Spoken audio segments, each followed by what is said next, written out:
Good morning, everybody. Happy Monday after Easter. I hope that you had a blessed Easter day yesterday. I hope that you were able to be with some family, either physically together or perhaps electronically over the internet. What a magnificent tool we have to be able to be with our family members via Zoom or Skype or FaceTime. I know that's been a real blessing for my family and probably for yours as well. I want to reflect a little bit on Holy Week and just sort of talk a little bit personally about my experience last week. It was good, but it was certainly like for all of you, different and a little strange, especially for me at times. I think that I mentioned that if you follow me on Facebook or if you're a Facebook friend of mine, I believe that yesterday, Easter Sunday, was probably the first Sunday for me in more than 35 years that I was not sitting on an organ bench somewhere in some church doing Easter services. And I have very vivid memories of my first Easter service playing on the south side of Chicago at Ivanhoe United Methodist Church. I started there when I was around 13 years old, and ever since I've had a position someplace, with the exception of one semester in college. My first semester in college, I was without an organ job, but picked one up right after Christmas. So I still had every Easter since I was around 13 sitting on the organ bench, and it was very, very strange. But I'm really glad that I was able to put some music together for you for those services and for the services that we've had to do online. Somebody asked me on email about the recordings that I've been using, and basically when the church when we got our new sound system, I guess it would have been about maybe about 8 years ago, 7-8 years ago, something like that. The system that we have now has the ability to record services. That's why you're able to hear sermons the way we post them on the internet, or we're posting them on the internet before, in the fashion that we were on our website before this all started. But anyway, before I came to Orchard Park, one of my side gigs, if you will, was recording student recitals. I had my own recording set up. I had some really nice microphones, and so I made a little extra money recording student recitals down at Bloomington. Anyway, so the microphones that I have basically are strapped to the choir loft and have been for many years now. And I run the recording of a service every week, mainly for my own reference, just to kind of see how I did, how things went, what things could have gone better, to demonstrate to the choir how they sounded. And basically I've got about 5 years or so of recorded anthems that came from these service recordings that were never ever intended to be broadcast. Not to say that they're not worth it, they certainly are, but I mean, I've just had them on my computer all these years, and so it's been a really interesting walk down memory lane to go back and hear our choir over the years. And anyway, it was really a fun project, for lack of a better or appropriate term, last week to go through my recordings and find music that we used in service. I think last Palm Sunday The anthem was actually from a Palm Sunday service back in 2014. It was the Kaylee Scott Tree of Life, wonderful anthem for Palm Sunday, and also I've been able to collect some really nice recordings of the band as I've been working with them for the last couple of years. So I've been trying to kind of sprinkle them in as well, so that everybody gets to hear as much of our music ministry as possible. Let's see, what did we do on Good Friday?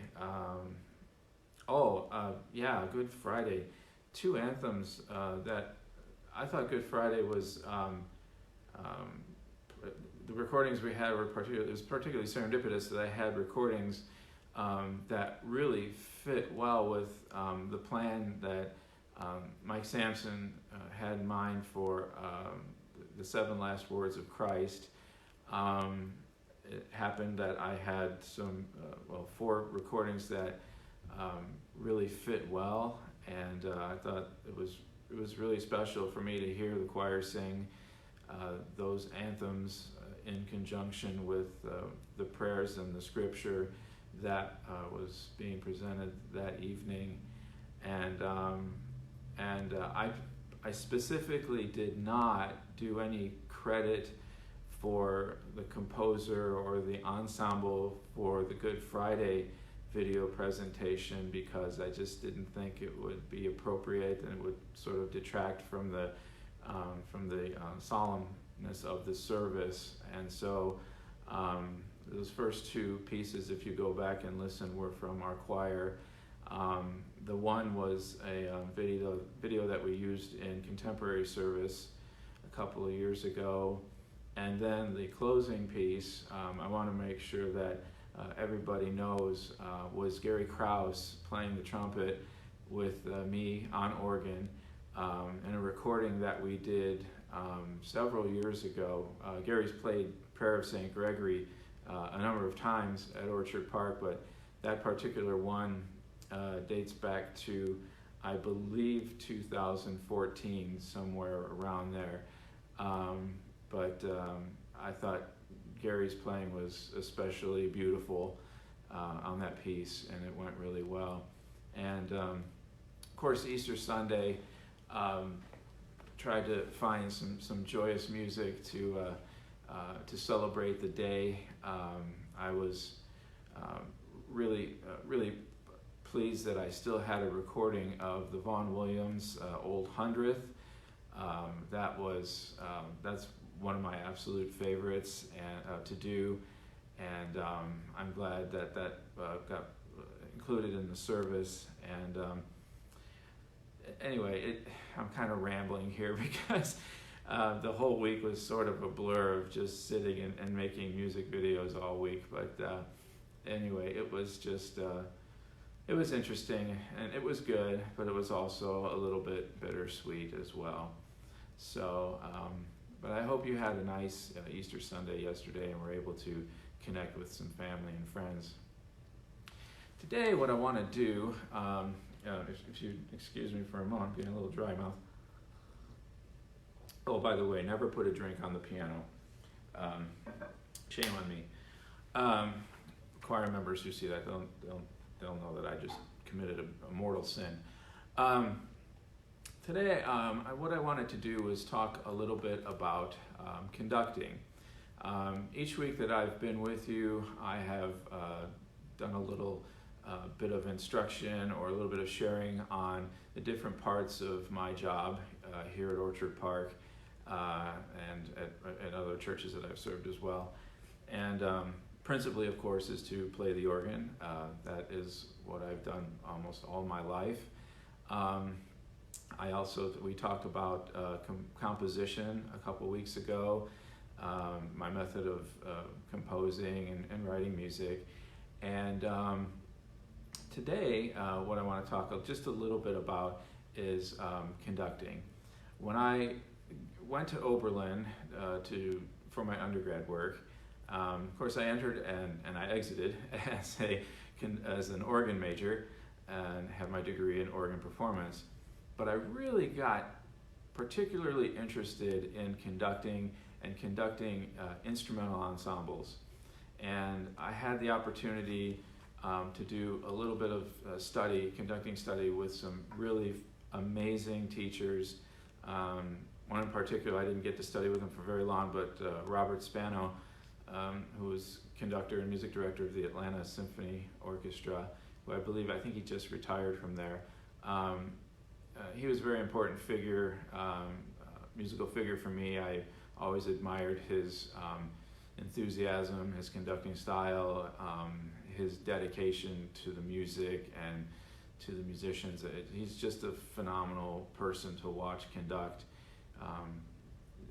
just because he's just so incredibly into it, and just the emotion that he puts out from music is just amazing.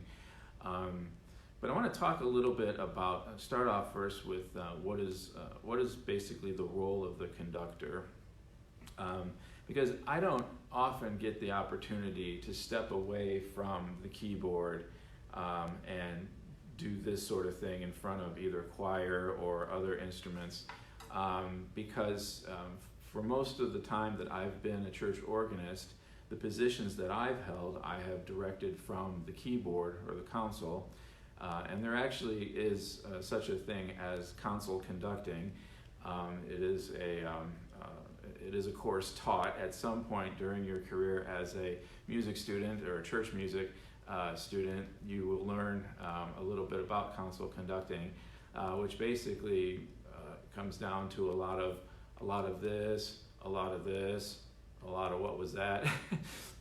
but I think the choir can relate to what I'm talking about. Now, unfortunately, some of the times I get so bogged down with what I'm doing with my hands, it's hard to give too much to the choir who's singing, or the instruments who are playing in front of me. But basically, the role of the conductor is to be the messenger of what the composer has written down on paper. Okay. Some people will say that they like to hear such and such conductor's interpretation of a piece of music, or how this conductor did a piece of music, or how this conductor does a piece of music.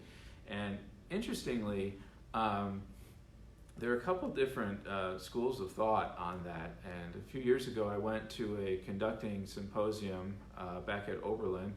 It was a summer institute, and one of the conducting instructors who was part of the institute, she was particularly adamant that it is not at all up to you to provide your own spin on anything written in the music. Her point of view and her opinion was very much that it is your duty to create the music the way a composer intended it to be performed.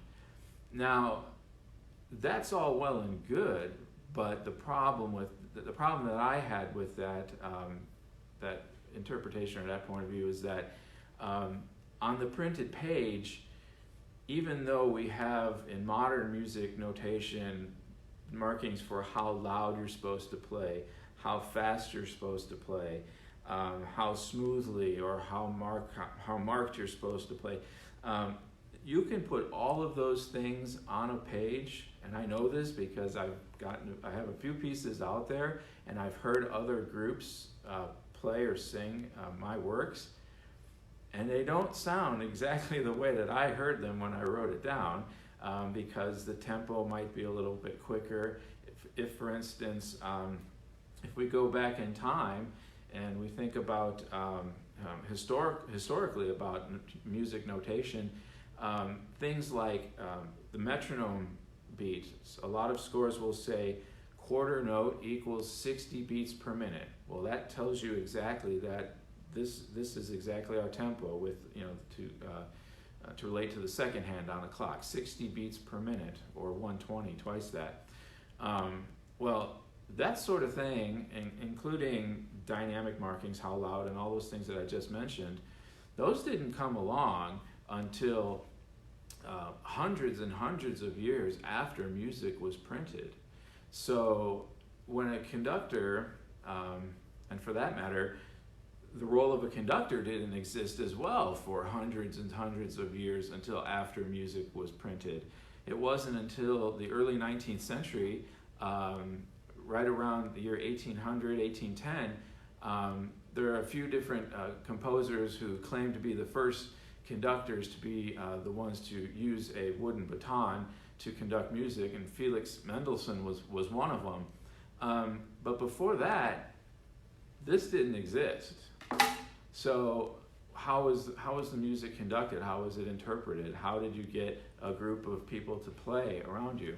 Well, two main ways that it was done. If we go back to Bach's time or Bach's contemporaries, it was conducted from the keyboard. Basically, especially if Bach was the composer and the director and the Kapellmeister and so forth, he would be sitting either at the harpsichord or at the organ, and he conducted from that position. Now, the important thing to remember is that almost all of the work that the conductor does or the director does, 90% of it is done in the rehearsal room, like where I am right now, okay? So all of the cutoffs, all of the crescendos, all of the decrescendos, all of those special musical things that we put into performing a piece of music, all of those things are rehearsed. And what you, the congregation or the audience, hear is the final product of what has been been put together for several weeks, maybe months, if we're talking about our Christmas cantata. A lot of times I'll get this, we will look to the congregation and often be looking for anyone who might be interested in singing, and I always get the same phrase around Christmas time is that, oh, you don't want me, I'm not nearly good enough for what you guys do. And that just really breaks my heart, because I need people to understand that what they just heard was, again, months and months of preparation. We didn't just walk out there and do that, So I really want to put a plug out there for those of you who've ever thought about singing in choir and think that you're not good enough, because I think that I have people currently in our choir who think they're not good enough, and it doesn't matter, because when you get all of us together and working together, you really can do amazing things when you're with other people to make music around you. I'm getting way off track here. Let's get back to conducting. So we talked about the use of the baton. Okay, so if I say again, the principal job of a conductor is to be the messenger and to make the music happen that is on the printed page. Well, there are some basic mechanics that have to happen in order for that to take place. So let's pretend we are back into the 21st century, and here I am, your 21st century conductor, using my 21st century baton, actually 20th century baton. This was probably purchased in 1995, and I've had it for a number of years.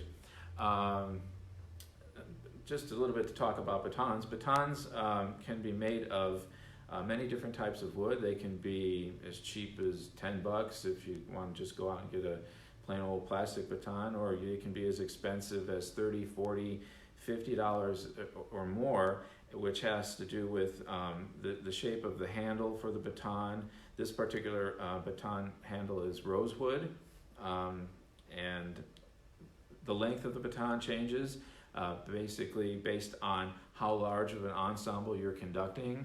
I would never be conducting here with an 18-inch baton, because this is not the London Philharmonic. This is Orchard Park Choir, and even when we have the orchestra come in from the ISO, we're still a relatively small group in the grand scheme of things.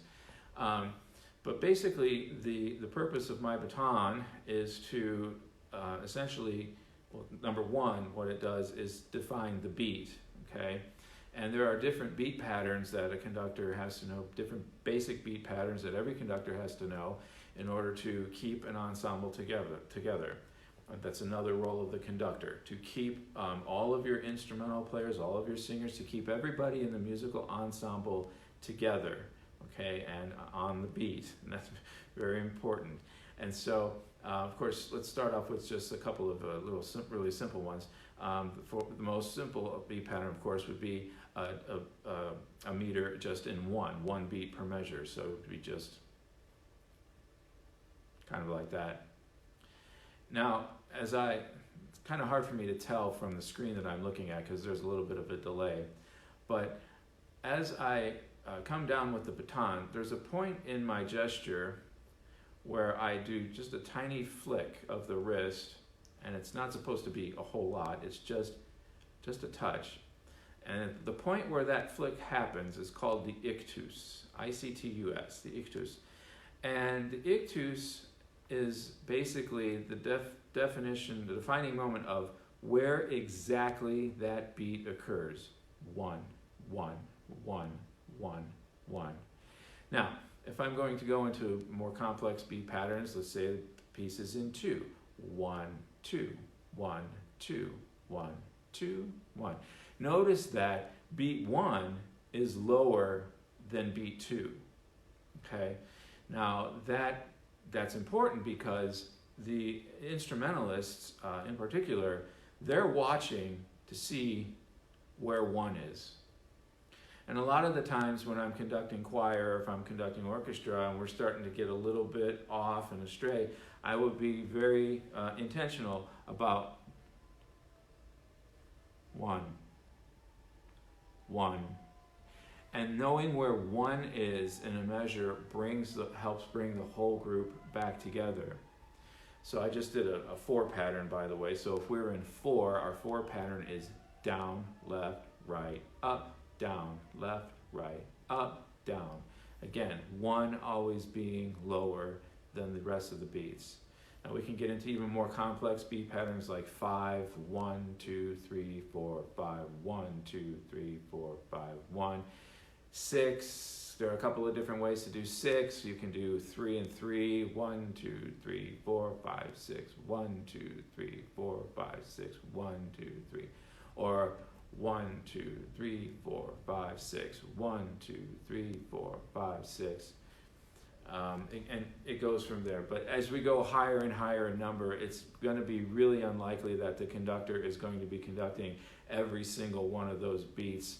When we get, unless the tempo is very slow, we wouldn't really do a lot of conducting in 6 that fast. It might be 1, 2, 3, 4, 5, 6, 1.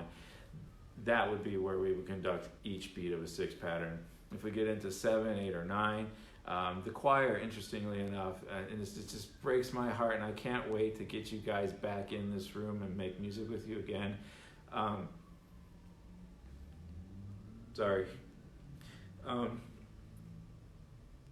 We were working on an anthem that was particularly difficult, and just a beautiful, beautiful piece. And we were working really hard on it, and it was probably one of the most difficult anthems that we were working on throughout the year. And the Sunday that we were supposed to present it was the first Sunday that we were closed here at Orchard Park. And it really broke the hearts of a lot of us in the choir, and we had an accompanist plan to come in and play with us and for us, and that was the first Sunday that we decided that we had to be closed. So I'm so looking forward to sharing that anthem with the congregation and getting that back in shape. But getting to what I was talking about, that anthem has a section that is in the meter is divided into 7, and often when you get into a situation like that, it's usually the 7 is divided into 3 plus 4 or 4 plus 3. So you're doing basically 2 big beats, but each of those beats is divided into different segments.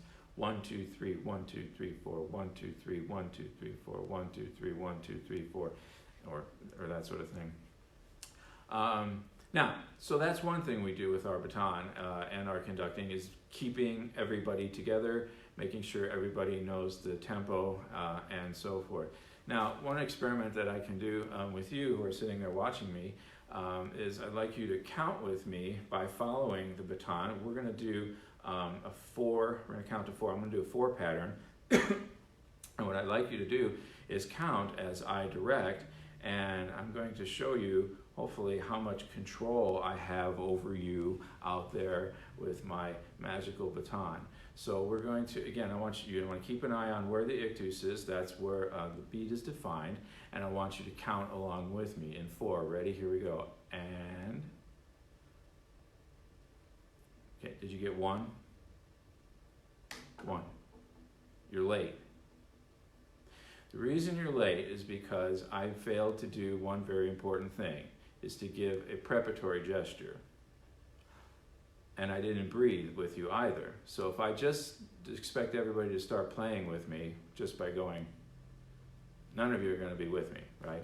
So the conductor has to, first of all, get everybody set to know that he or she's ready to start a piece. Then you lift and breathe, and then you start. Here we go. 1, 2, 3, 4. 1, 2, 3, 4. 1, 2, 3, 4. 1, 2, 1, 2, 3.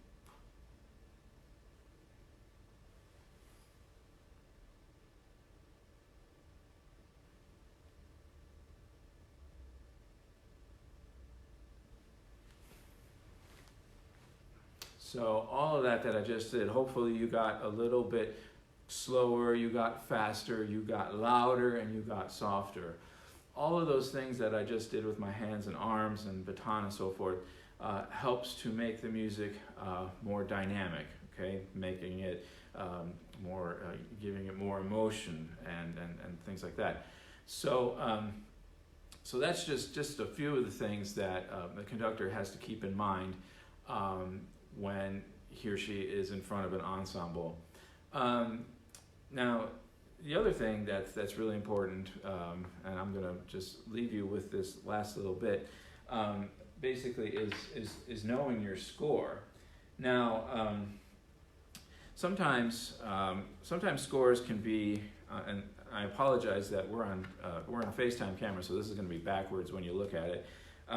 Some scores can be fairly simple. I'm going to come a little forward and just have a few lines of instruments. In this case, this was the Lauritsen O Magnum Mysterium, which we did with the string orchestra a few years ago, and we just have 5 lines. But notice the markings that I exaggerate for myself in different colors.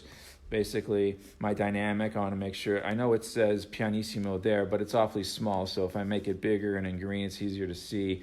I've circled that violin 2 plays this very important line here, which I have to be ready for. I've circled the retard at the end of this measure, as well as making these big slashes, which means we're going to take a breath at the end of this line. Then a tempo, underline, we get back to tempo. So just all of these gestures and everything on the page, basically I make larger for myself, because as I'm standing and looking at my group and my score is 20 inches down here, I need to be able to glance down and know what I'm supposed to, what gesture I'm supposed to give next. Now, some scores, of course, are a little bit more complicated. Like this is What Sweeter Music, a cantata we did a few years ago. Hopefully we'll do again, maybe this year or upcoming years. So here I've got a lot more. This is actually all one big line. I'm going to have to go up and down to see all of that. But basically, this is the entire orchestra we have here, from our woodwinds all the way up at the top here in this section to our percussion playing here. We have the harp here, the choir is here, and all the strings are down here. But I've got to know when everyone has to do something important. So, for instance, I highlighted the timpani, because basically you want to make a mark where an instrument hasn't played for quite a while, and you want to, oh, that's right, the timpani comes in, because he hasn't played in 7 pages or whatever. And also on the page turn, I've got to know what's coming up on the next page, so I'm not surprised. So I've written chimes, because as I turn the page, I also wrote 3/8, which means that the time signature is going to change when I turn the page. So when I get there and I see what's happening, okay, boom, now we're in 3/8, and notice all of these 1, 1, 1, 1. That reminds me that in 3/8 I'm going to conduct a 1 pattern, and then I write a big 2 here to help me know that in this measure I go back to a 2 pattern. And again, highlighting and circling all things that are important for me to know what's happening on the page. The men's line, the Alleluia here, I have these accent marks written above them because I want them to sing Alleluia. So there's so much information that is on this paper that someone like me or anyone else holding this has to get to my instruments and my singers and get out of them. And it's not an easy thing to do, but it is probably one of the most enjoyable things that I do, is to be able to stand and create music with wonderful singers and instruments, and lead them through pieces, because being at the position where I stand as conductor, particularly again thinking about the Christmas cantata, at those moments that are so climactic, where that I always tell the choir. Somebody asked me, how do you choose the cantatas that you choose for Christmas, and what is your criteria? Dennis Reinl asked me that. It was a great question in choir rehearsal a couple months ago. And I said, well, here are a couple of things that I think of. Number one, can the people relate to the music? Is it basically, is it an enjoyable piece of music to listen to? Does it give me the Christmas spirit? Is it interesting to me? Number two, can our choir, can the ensemble that we bring here to Orchard Park, can we play the piece? Is it too difficult? Or is it too trite? I mean, it has to be something that's somewhat challenging, but not so challenging that everybody is just completely frustrated by the time we get to the day that we present it to the congregation.